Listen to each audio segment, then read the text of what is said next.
Hey friends, today we're going to be making jerky, some venison jerky. It's the holiday seasons, so we've had a few extra long weekends in the last few months that we were able to get out. During Thanksgiving week, Mom and I both had pretty successful hunting weeks.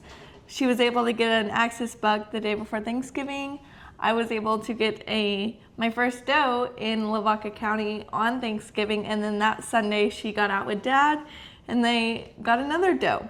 So we have a ton of meat right now, which is wonderful with a family of 9 to feed.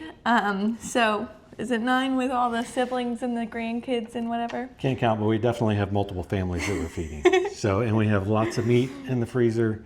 So today we are making venison jerky, which has been a lifelong favorite of all of ours. So after their successful weekend of hunting, long weekend of hunting, which we got 3 different animals, I spent a lot of time processing deer meat. So one of the things I do when I process meat is I just go ahead and break it down, debone it, and then I separate it into the various muscle groups. And I typically freeze each muscle group as a whole section. And that way when it comes time to either make jerky or make sausage or make ground venison or make a roast or whatever we do, I just go to the freezer and I pull out whatever cut of meat I want to use for that time. So what we have here is actually some top and bottom round from the does. We've also got some axis that we're going to make separately, but today, just for the sake of this video, we're going to real quickly show you how we would go about the process of cutting the bottom round and part of the top round into jerky strips. Into strips to make jerky. And then we're going to go into what seasonings, what flavorings we like to add. So there's a few different ways we like to make it. When you're making jerky, it's best to use a lean meat. Fatty meats don't dehydrate as well. So a lean meat with little fat is the best option. Obviously, venison is not super fatty to start with, but it does have this stuff called silver skin. So we're going to go ahead and get that off. All of the tendons, silver skin, membranes off of it. We're going to go ahead and cut it and square it up so that it makes nice even slices. So Hannah's going to get started with that right now. While she's doing that, you can obviously use either a slicer or electric slicer, or you can use a knife. It makes it easier to slice it by hand if it's partially frozen. And so we actually froze this, pulled it out of the freezer, let it thaw just a little bit, but not completely. But if you have a fresh piece of meat that hasn't been frozen, stick it in the freezer for about an hour or so before you cut it, and it'll make it easier to slice and get even slices with it. Hannah's going to go ahead and finish up cutting off all of the silver skin, and then we'll be back shortly to start slicing.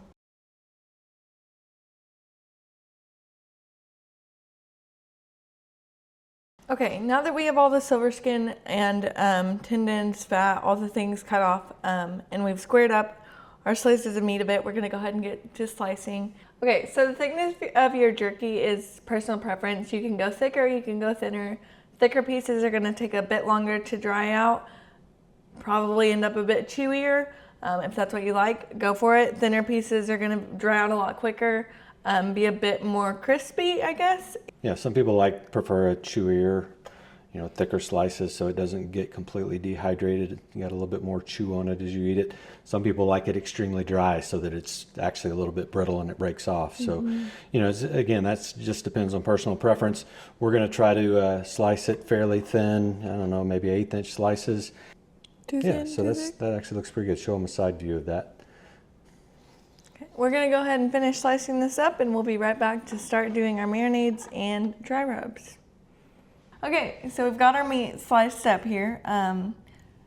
Just remember, it's not always going to be perfect.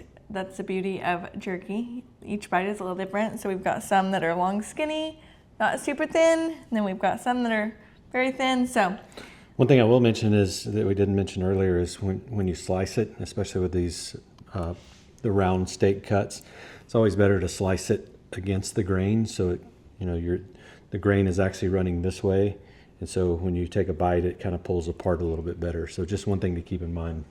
Okay, we're gonna go ahead and set this meat aside while we get started on our marinade. Today we're gonna be using a basic marinade recipe. For our salty element, we're gonna be using soy sauce and Worcestershire sauce. Never gonna be able to say that correctly, but that's that. For our sweet element, we'll be using honey today. And then to help tenderize the meat a little bit, our acidic element, we're going to be using apple cider vinegar. And then for heat, everyone's preference is different.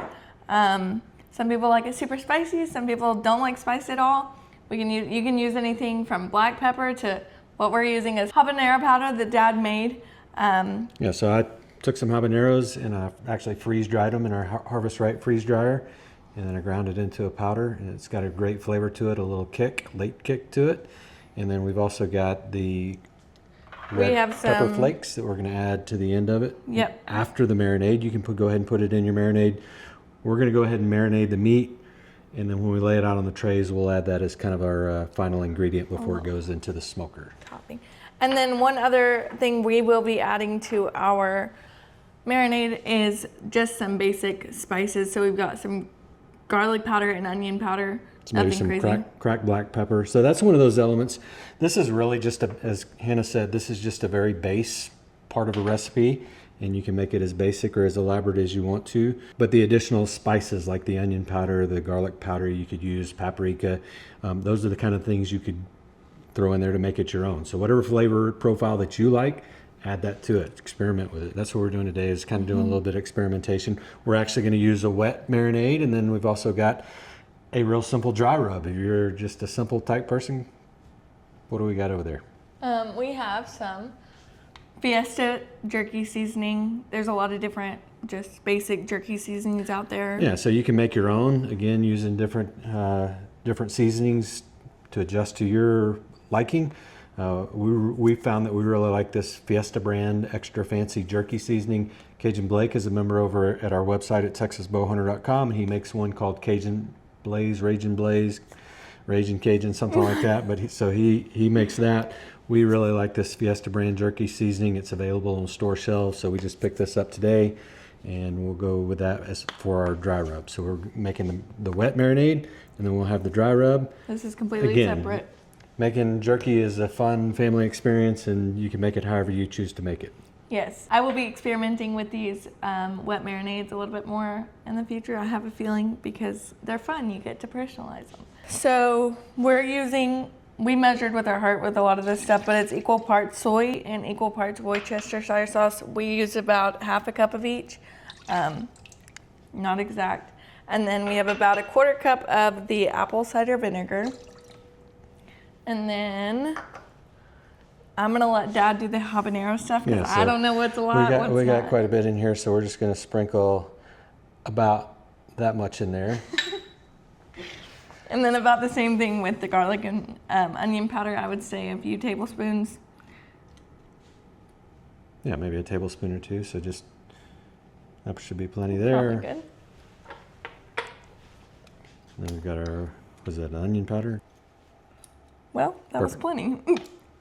And then the honey, I would suggest a few tablespoons. I'm gonna just squeeze it in here. I'll grab the whisk. Probably do. And we're gonna whisk that all together.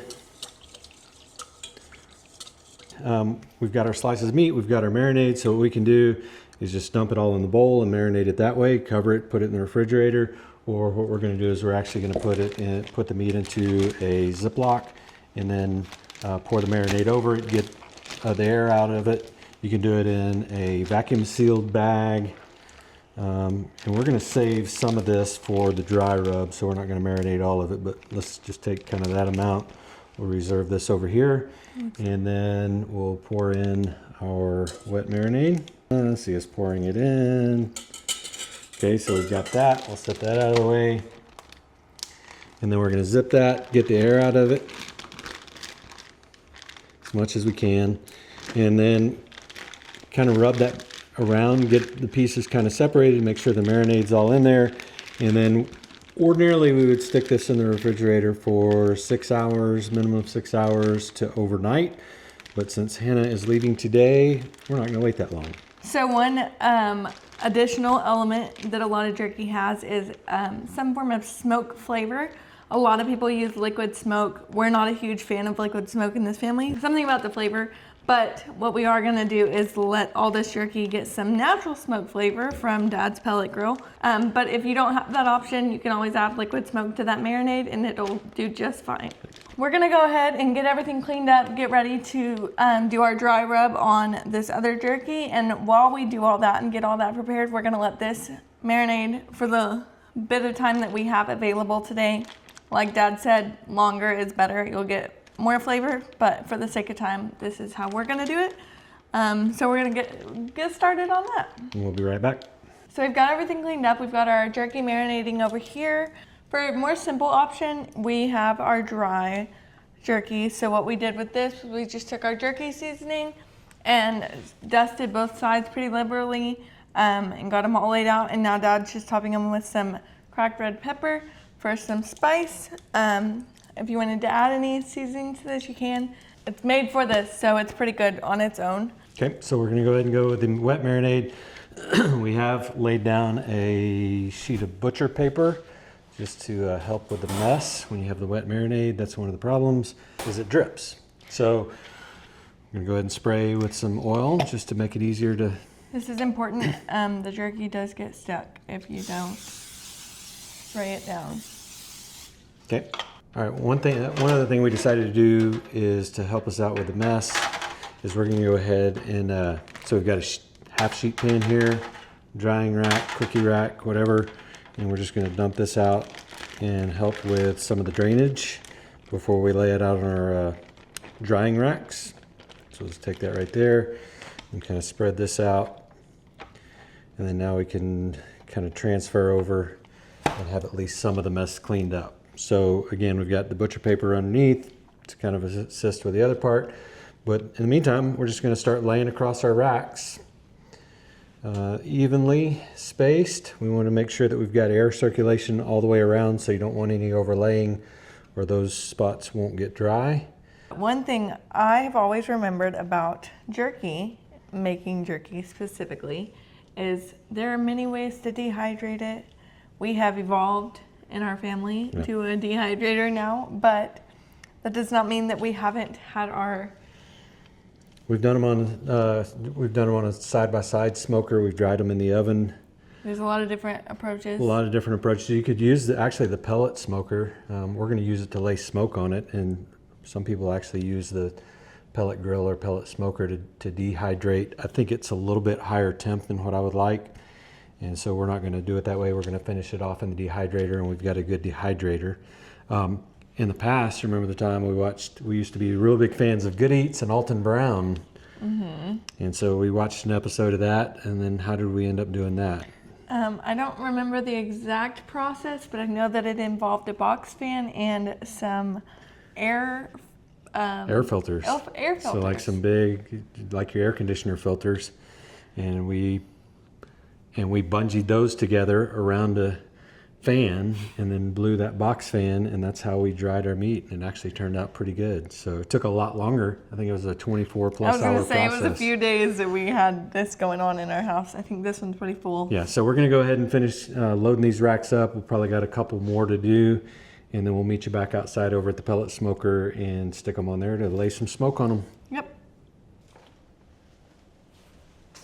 So the pellet grill actually has what they call the dehydrator shelves.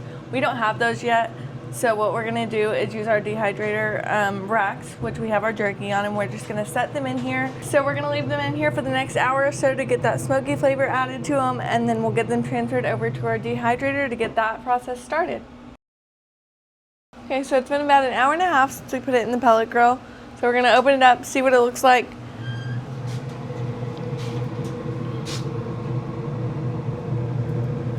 Okay, it looks pretty good. We're gonna go ahead and transfer it over to our dehydrator, which is located over in our shop.